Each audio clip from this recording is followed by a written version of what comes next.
Hi! Welcome back to my channel. More importantly, welcome to my BL library. I am your BL librarian. Today, we'll go through all the mail I received in July and check out all the BL manga, manhwa, merch, and more, though there's not all that much this month. Before we dive in, it's worth noting that I'm not sponsored by anyone in this haul. These were all purchases made with my money.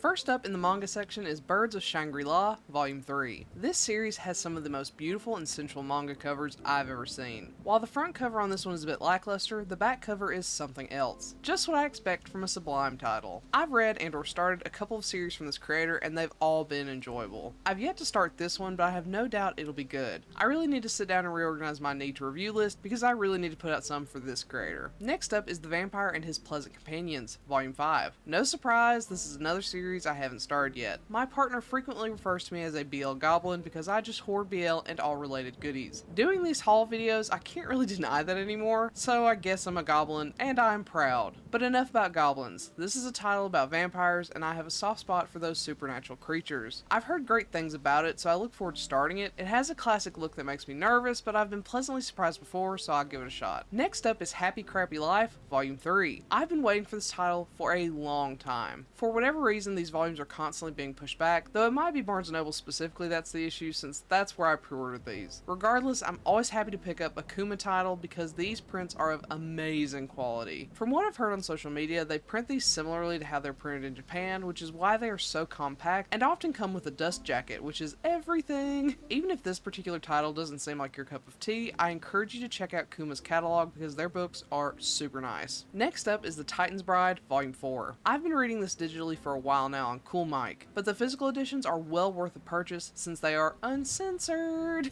And with it being a huge, pun intended, size difference title, I think it's worth seeing in all of its uncensored glory. If you're reading the digital version, I highly recommend you give the physical edition a shot. Next up is Qualia Under the Snow, and this one is a one-shot. Unfortunately, this was one of the shipping casualties this month. When I unpackaged it, the beautiful dust jacket was halfway off the book, pinched and folded up. It's so sad because again, I love Kuma prints, and they're gorgeous when they arrive safely. I'm still happy I have it, but as a collector, this hurts. Another thing I love about Kuma, and yes, I'm going to shower them in praise again, is that a lot of their catalog is one-shots. As someone who tries to refrain from starting a series until it's complete, I have a wealth of work I can read as soon as I get it, thanks to Kuma, and this is one more to add to the list. Next up is My Dearest Patrolman, Volume 1. This is one of my favorite titles of all time. It was a digital exclusive for a while, which I read on Rent at first, though under the title My Dearest Cop, and I never thought it would be picked up for print, so imagine my surprise when one of my favorite publishers, SuBLime, picked it up. I'm not fond of their choice of title, but I love all of SuBLime's prints, so I'm still pumped they're the ones that picked this up. I implore you to pick this one up because it is beautiful. Next up is I Hear the Sunspot, 4 Seasons, Volume 2. This series is a bit daunting to me since it's so long and broken up into multiple series, but it just looks so cute, so I keep collecting them. One of these days I'll start them. Unfortunately, this one was also a victim of shipping with scuffing along the top spine. Not as bad as some others I received this month, but it still hurts my feelings.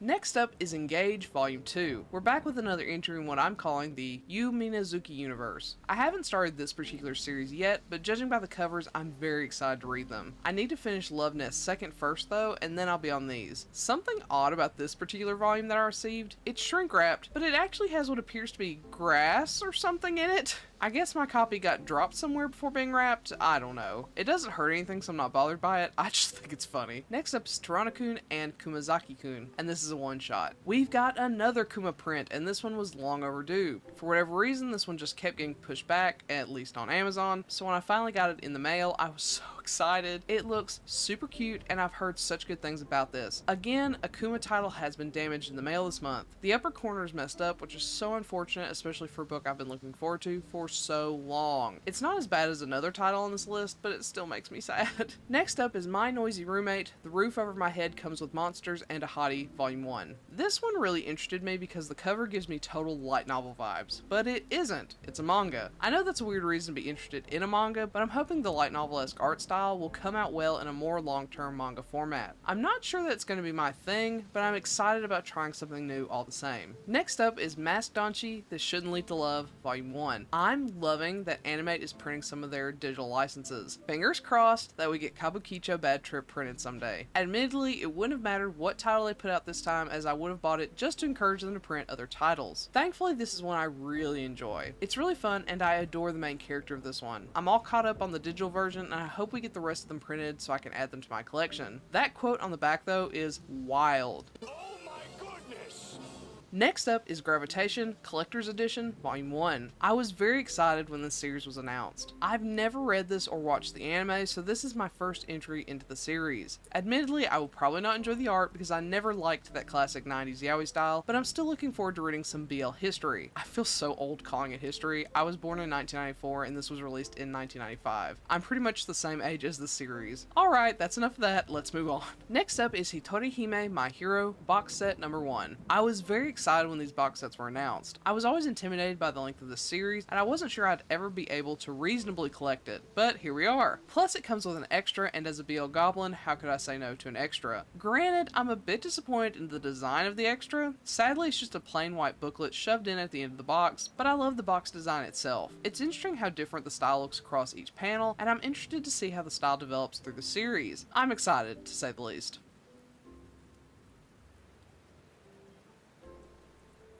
First up is Thousand Autumns, the Special Edition, Volume 5. The book is beautiful, as every Danmei I've purchased has been. Plus, it's a special edition with some fun extras I completely forgot about until I unwrapped it, which brought me so much joy. My BL Goblin heart is simultaneously so pleased, yet so disappointed across this entire haul. This was definitely a bright point. And last, but certainly not least, Case File Compendium, Volume 2. I'm currently in the middle of another 7 Seas Danmei at the moment, otherwise this series would have been the series I started. I'm really interested in modern setting Danmei. I'm also a huge sucker for Battle Royale style stories, which this seems to be. Plus this cover catches my eye and I'm so about it. These Danmei covers are something else. They bring me so much joy. With all that being said, this is everything I got in July. It was really fun sharing what I got with you guys. If you'd like to see more for the rest of the year, let me know and comment below. Otherwise, I'll catch you next time. Bye!